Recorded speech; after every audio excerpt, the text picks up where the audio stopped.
So good morning mga kalapatids. Today is Wednesday. Kahapon ninood natin yung mga ibon natin, si Bulilit tsaka si Batik sa PPL. So sinali natin sila sa 4 laps derby ng PPL. So magandang tosto or pagpag sa kanila mga kalapatids bago tayo mag-entry sa main club or big club ng SDR mga kalapatids, ang Alpha at PPC. So pinakawalan yung mga ibon natin sa San Jose del Monte, Bulacan ng 7:10 AM mga kalapatid. So ang distance sa SJDM Bulacan hanggang dito sa loft natin ay 135 kilometers mga kalapatid. So 8:41 na. Inaasahang darating yung mga ibon ng 9:03. So ang speedan natin ng 1 to baba ay 9:03 mga kalapatid. So ang daming nag-entry ngayon sa PPL. So sinali natin yung dalawa ng Old Bird. O sa almost 500 plus na ibon yung naka-entry mga kalapatids. Ayan. So good luck sa ating lahat mga kalapatids.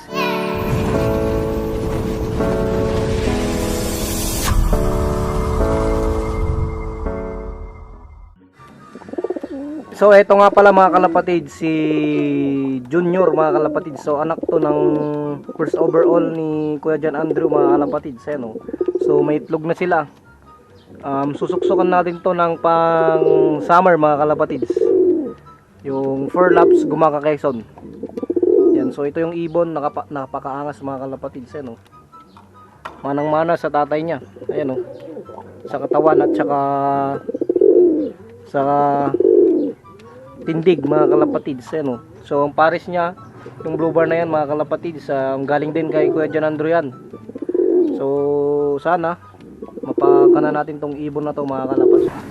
So mga kalapatids, sa mga nagtatanong pala kung saan tayo maglalaro ng SDR, so napag-decision ko na mga kalapatids na sa Alpha tayo lalaro ng malayuan mga kalapatids. Ayan, so wala tayong ibon na ilalaro sa ulap, wala din tayong ibon na ilalaro sa isa pang club mga kalapatids. Pero sa PPC meron pa akong natitirang isang young bird, yun o, yung si Brown mga kalapatids. Ayan, yun na sa loob.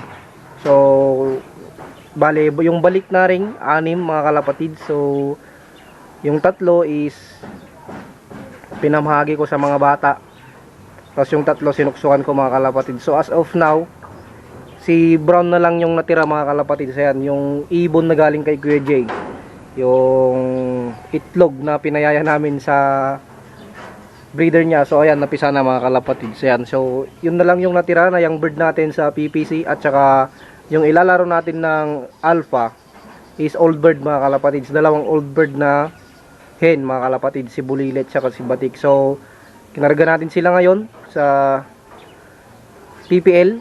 So 4 laps din yun. So tamang tama mga kalapatids, na parang tos na nila yung 4 laps na yun bago mag first lap ng Alpha mga kalapatids. Ayan, so kaya gusto kong maglaro ng Alpha ngayon mga kalapatids, kahit Old Bird lang. Napaka challenging nung last 3 laps ng SDR nila, gawa ng sa Burias Island, Masbate Island, saka tawid ng Allen mga kalapatids. Ayun, so kahit makapag-load lang tayo ng Allen, sana hoping mga kalapatids ay napakalaking achievement na nasa sa atin yon.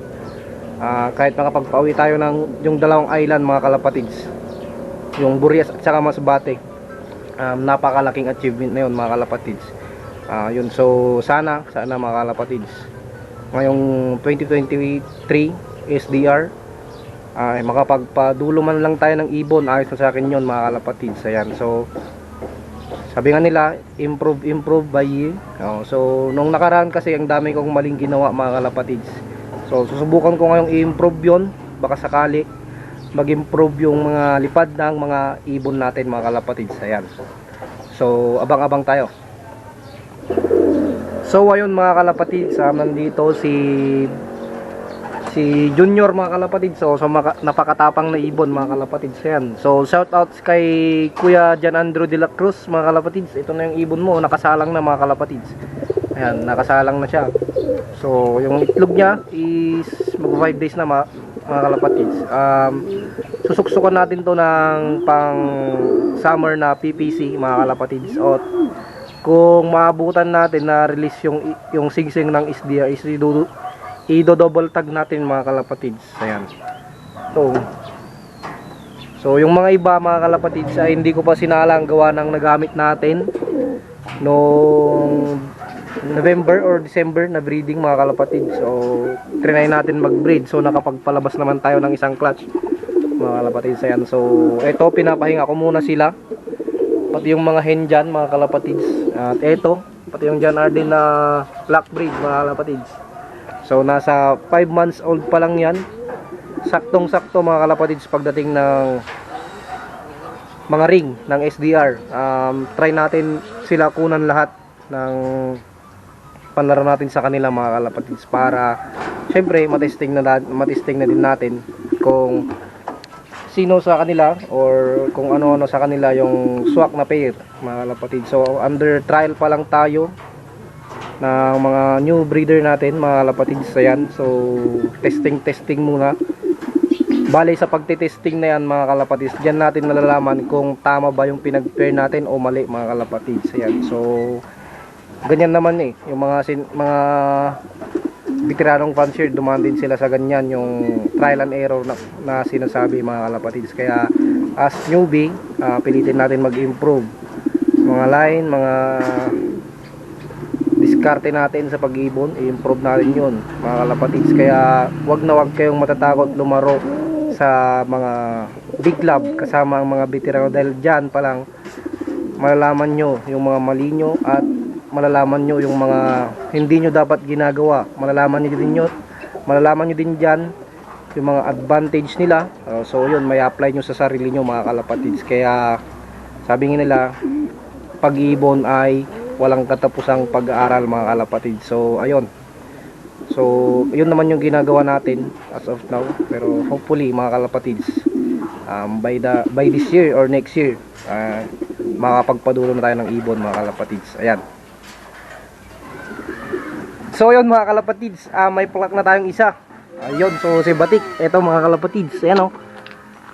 Okay. So may ka-side bait to mga kalapatids. 2 kilong patuka. Shout out kay Alex. Yan. So pinapili ko siya mga kalapatids kung anong lalabanan niya, si Batik or si Bulilit. So itong napili niya, na wrong pick siya mga kalapatids. Ito yung first bird natin. Ayan, so inaabangan ko pa ngayon si Bulilit. Wala pa as of now mga kalapatids. Ayan, so madami na din nagpaklak. Ayan, so abang-abang ulit tayo mga kalapatids. So eto mga kalapatids, ayan, second bird natin si Bulilit. Yan, ito yung sticker niya mga kalapatids. Ang speed niya lang niya is 995 mga kalapatids. Yan, so dalawa na. So kompleto na tayo mga kalapatids as of 9:26 mga kalapatids. Yan, kompleto na tayo, tot of 2. So yun mga kalapatids, i-ready na lang natin yung pasalubong natin sa dalawa mga kalapatids. Ayan. So eto mga kalapatids, ito yung papasalubong natin kay Bulilit at Batik. Ayan, so plain soft lang mga kalapatids, dahil naubos yung kanilang alakas mga kalapatids, at pumayat sila mga kalapatids, dahil ito lang din yung pinakain natin kahapon bago natin sila ikarga. At ito din yung ipapakain natin ngayon mga kalapatids. Ayan, tapos plain water lang mga kalapatids. Ayan, okay na. Ayun. So ito mga kalapatids, yung soft.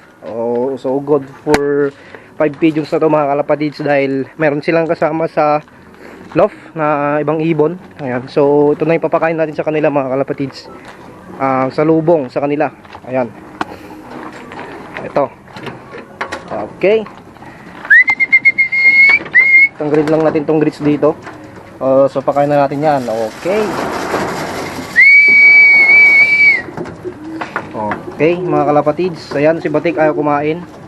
Okay, so itong si Blue Bar mga kalapatids, ayan si Bulilit, yung second bird natin. Itong si Batik yung first bird natin mga kalapatids. So nasa 1,000 plus pa yung speed nito. Ayan, plain soft mga kalapatids. So ito, naghanap ng tubig na naman, ayaw kumain doon. Kain ka muna. So ayun mga kalapatids,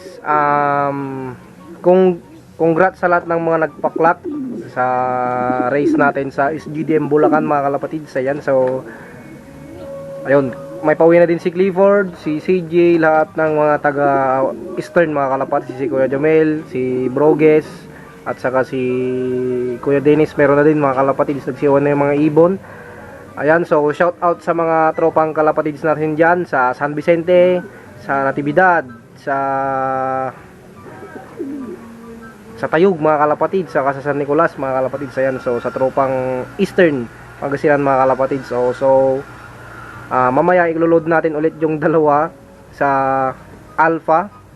So ang release nun ay sa Arayat mga kalapatid. So toss na naman nila bukas. Ayan, so subukan natin ulit silang ikarga hanggang sa mag-derby, tuloy-tuloy yan mga kalapatid. Tapos the next following day ay sa Pipil na naman mga kalapatid. So ayun mga kalapatids, possible nakita ko kanina sa clocking. First na tayo sa sector San Vicente at sector Balongaw mga kalapatids. Ayan, so si Batik nga ay 1057 yung speed.